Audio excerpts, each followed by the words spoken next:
So let's talk about some upcoming maps that we're not going to be seeing until launch October 25th. We already have our full list of upcoming maps for Black Ops. 6 multiplayers got revealed during the Cox broadcast, but a bunch of footage also has surfaced for each of these experiences. So as Fair did confirm a couple of weeks ago, every multiplayer map is going to be small to medium size in Black Ops. 6 that only pertains to launch, though they could of course change their mind post-launch and add in some larger scale maps. During the beta, we got to actually check out Protocol. This was only available via the training course and was not a map that you were able to play any other core moshi on, and the map is fairly foggy. I'd say it's fairly small, to be quite honest with you, but it's kind of cool to see the interrogation room, which could be a callback to Black Ops 1 or just a simple interrogation room just on its own. You can see amongst the sleeping quarters where some soldiers are arcade machines. The map is fairly pretty and kind of reminds me of a map that we got in World War II 2017 from Sledgehammer. It just has that vibe, but overall this map does look pretty damn small, so I'm assuming the action ISS is going to be pretty wild on it. Fingers crossed for some balanced spawns, since obviously in any multiplayer beta for Call of Duty you're going to come across some pretty wild spawns, and the smaller the map is, the more hectic that experience is going to be. But it's cool that we got a small glimpse of this map, even if it was just through the training course here in the multiplayer beta. Moving on to some other maps though, a bunch of little teaser clips did get posted by Treyarch as of recently. So let's start off with Subsonic. I'm getting heavy vibes here of Hangar 18 from Black Ops 1. If you guys remember that map played. Pretty damn cool, and I think it was also loosely based on the layout we saw in Moon for Black Ops 1 Zombies, kind of that same layout. With the hangar you have the Blackbird inside of it, and here inside of Subsonic you can also see what I believe is the SR-71 Blackbird, or at least some type of jet that's similar to it. It looks pretty cool. You can see some broken rubble and some interesting design overall here with this 656 map. Now the map takes place during the day, and we also got, I think, a glimpse of it in the full multiplayer trailer a couple of weeks back. I wouldn't rule out the possibility of also maybe getting some intel drops from the multiplayer team kind of detailing more of these maps that we didn't get to try during the beta. But next up we have a map called Red Card.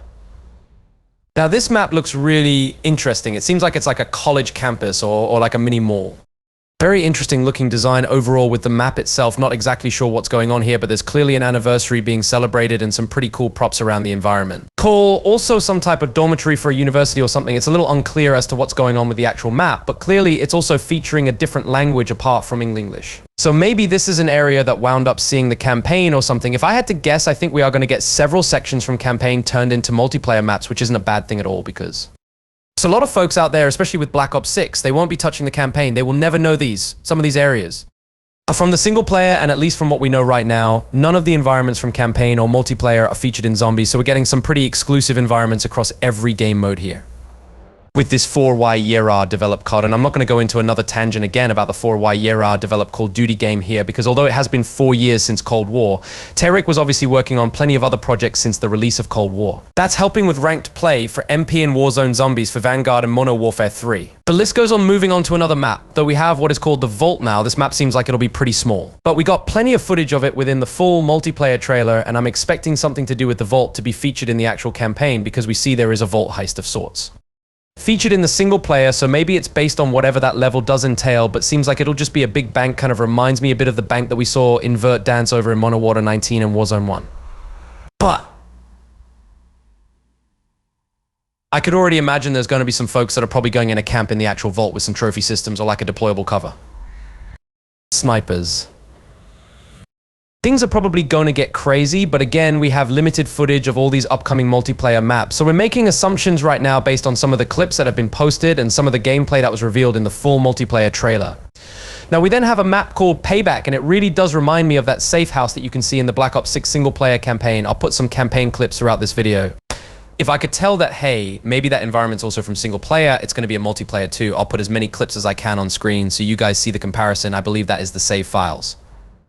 Now, I could be mistaken. It could just be a similar looking house, but it looks like it's going to have a very rural type of theme. Going on, you can see the forest in the distance, a very pretty looking map altogether, and yes, you can actually go inside of the little mansion as well, which is pretty damn cool now. That bank map I showed you earlier based on the trailer and the footage that we have could end up being the largest map at launch for Black Ops 6, or one of the largest, whereas this map Payback could be amongst one of the smallest, maybe on par with Babylon. It's a little unclear, but also put a clip on screen of the blueprints that Treyarch went ahead and sent me several months ago. The savables is going to be really important in the campaign. You obviously go here after every mission. You can upgrade your arsenal and discover some secrets. So I'm assuming it'll be roughly a similar length to the blueprint that you can see here on screen. But next up, we have a map that I'm really looking forward to, and it's probably my most anticipated map for Black Ops 6 multiplayer. Voda. So we got plenty of footage already from the direct event back in June. A little bit of a closed off portion of Nuketown, but it likely won't support regular 6. 56 where you can earn kill streaks. I believe this is just going to be a strike map that, again, you can play very specific modes on. Yes, there will be 66 face-off and probably even, 2v, 3v3 face-off. But this is certainly not the regular version of Nuketown that we may end up seeing added into Black Ops 6 with a 90s twist at some point in Season 1. Clearly, Season 1 has a very big focus on Nuketown, considering Area 99 for Resurgence. That map is all about the origins of Nuketown, and I posted a full video about that as of yesterday, going in more detail about all the major overhauls and makeovers that we're going to get within Warzone following the release of the first season. Apart from that Resurgence map, you can always bet that they might end up adding in a 6 vs 6 regular Nuketown. Maybe at some point in Season 1, or maybe even before that, right? Cold War's Nuketown didn't come out until I think it was the preseason window. It wasn't at launch, and it also wasn't in Season 1. So maybe there's a surprise around the corner for a regular version of Nuketown here for Black Ops 6. But either way, this map looks gorgeous. It reminds me a bit of what was at Nukehouse. It was a condensed version of Nuketown in Black Ops declassified on the PS Vita.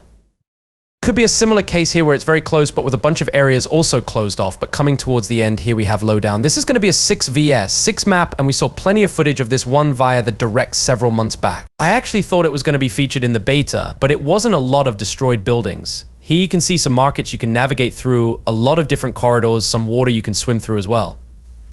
It looks like it'll be a pretty cool map, kind of similar to some of the maps that we just played in the beta. A very destructive-like environment, but still a familiar one with, again, a regular town that you're able to navigate through. It looks pretty colorful, what you'd expect from a Black Ops game, right? But either way, that is the complete list of upcoming multiplayer maps for Black Ops 6. We've gone through all the 1,012.66 maps, including the ones that we got in the beta, and then we were just missing one strike map right in the beta we got to see. Stakeout Gala in Pit. The fourth one is, of course, Sandhouse at the Triarch event back in June. I know they showed us a list of all upcoming maps, and it was kind of hard to take names down of every single one. But I did notice that they sold us 3 strike maps, Gallop Pit and even Stakeout, but one of them was redacted, and it was very clearly Nukio. We just couldn't exactly make out what the name was because it was covered, but now we know right.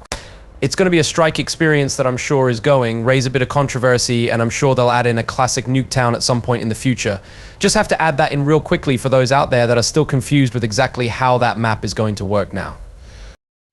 Actually, a response to something I just mentioned a few minutes ago. It looks like that Vault Bank looking map is going to be massive, judging from the footage that was seen in the multiplayer trailer alone. And what do you know as Trailer Confirm on Twitter? Here's what's going on here. So as I said, for those curious about map size variety at launch, a majority of Black Ops 6 core maps are medium-sized, similar to Raid or Summit. So in terms of the list, from largest to smallest when it comes to 6, 56, and even our strike experiences, here's the list we have Vaults, which we just talked about. Protocol, Lowdown, Red Card, Voda, Skyline, Rewind, Subsonic Payback, Babylon, Derelict, SCOD. Sandhouse, which is of course our strike Nuketown map that confirms once again it's not a traditional 6, 56 experience. Then coming towards the end, Pit. Gala and even Stakeout now, they also said that their aware flow and variety are critical to the best player experience, and they feel like they have a great mix of maps coming to Black Ops 6. They also suggest that some other blog posts are going to be coming out featuring tech maps for the maps that we actually haven't played yet. So yeah, I would definitely expect a launch multiplayer blog post in the coming weeks talking more about these experiences and other content that obviously wasn't available in the beta. There's still a lot left in store when it comes to some Black Ops 6 marketing, so stay tuned for updates.